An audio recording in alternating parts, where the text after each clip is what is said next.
So I'm a project manager for a construction company, and I came up with the best way to write work plans using ChatGPT. So this isn't just base level planning. If you start following some of these things I'm about to show you, you'll be able to output a work plan that's 10x what anybody else in your company can do. So with that, let's get into the video. Real quickly, I'm going to show you the wrong way to do it. Most people, if they're using AI at all, are probably doing it this way, and it's just not right. So I'm coming to ChatGPT here. Let's just say I am managing a bridge build project. So I've got just a dummy scope of work in here that I'm going to paste in. So you can see it's just description, scope of work, and deliverables that we've got here. So I'm going to send that into ChatGPT. And then I'm just going to come in here and tell it, hey there, help me build a work plan for this scope of work. For reference, I work for a construction company located in Colorado, and this is $1 million project with a 3-month timeline. Go ahead and send that in. So here it kind of gives you just a base level work plan. There's nothing too special about this. You'll probably just copy paste it into a document, read through it, edit some things, and call it good. That is not the right way to do it, and everybody's going to know you use ChatGPT, and there's nothing really special about this. So now that you know what not to do, let me show you the right way. So just to clarify, this is a video on how to make the best possible work plan, not a video on how to make one in 3 minutes. So with that being said, this is going to take you slightly longer than the method I just showed you, but you're going to be way better off doing it this way. So to start, there's 2 things you want to give it. Number 1, you want to give it a description of your work, same as last time. And then you're also going to want to give it your base level work plan. So this can be just kind of a rough draft. You're actually going to have to take time, build a plan, and then go ahead and paste it in here. Okay, so I've got both of those pasted in here. It's quite a bit.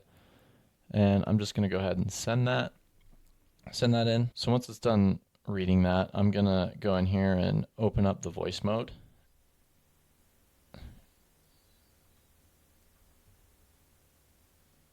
With this voice mode, I'm going to ask it to start asking me questions to help build a better work plan.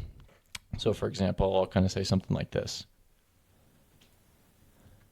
Hey, so I'm creating a work plan for this project. I just gave you my rough draft. Can you help me build a better work plan by asking me questions? I want you to ask them one at a time, and then record my answer and just remember it for later. So I want questions that are going to help get me thinking a little bit more in depth about things, or get me thinking about things that I may have missed in my original draft. So let's go ahead and do that now.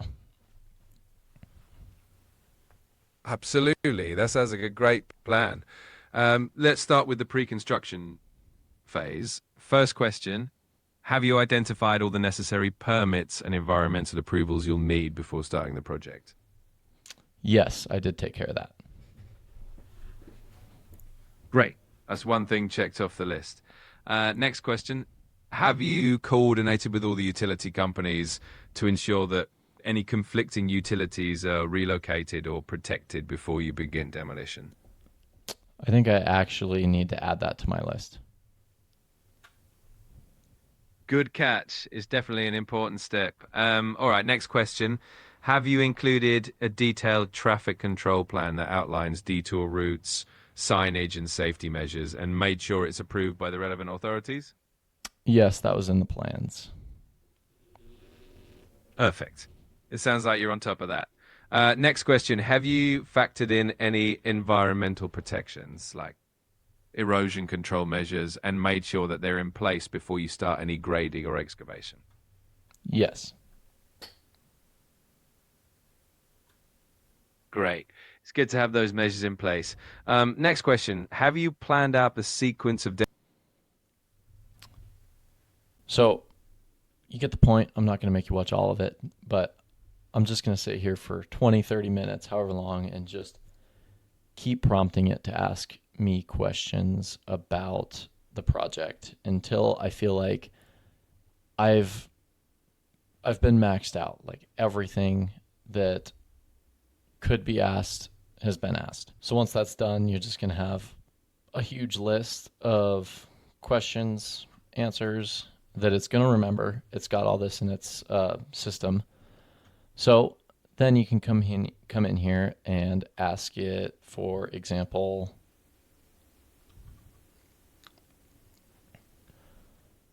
summarize everything that we've just talked about, all the questions, all the answers into maybe a couple different categories. One could be things that I need to look into a little bit deeper, and then the other one could be things that you feel like I've got handled.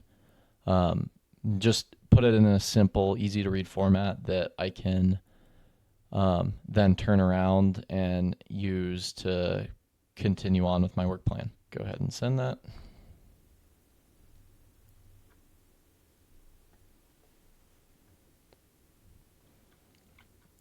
Okay, so this is what it gives you. You're really going to want to pay attention to this list. I only talked to it for 5 or 10 minutes, so it didn't give me too much, but um, yeah. So you're going to want to take this list and go get answers to it and then throw them into your now updated work plan. So that's what I would do. And then take your updated work plan, paste it into ChatGPT again, and do the same thing. Just repeat the process. Hey, ask me questions. I really need to get thinking a little bit more in depth about this. Maybe I'm worried about the concrete work. I'm not super familiar with it. So um, ask me questions that I might need to go find the answers to. So, one last tip I want to give you is if you're not getting quite the right questions, they're not in depth enough, or if they're too far in depth, you can say, hey, questions you're giving me are level 1 and I need like a level 3, or vice versa. These questions are level 3 and I need you to dumb it down just maybe to level 2 to start here. And from there, it should build on itself. It'll understand what it's doing wrong and correct itself. Anyways, I think this is applicable everywhere in life, not just work. I use it for personal things. I use it for my business stuff. It's just a great trick to keep your brain kind of activated and working rather than just having AI do all the work for you. If you want to check out any of the other stuff I've done, just click the links in the description below. Thanks for watching.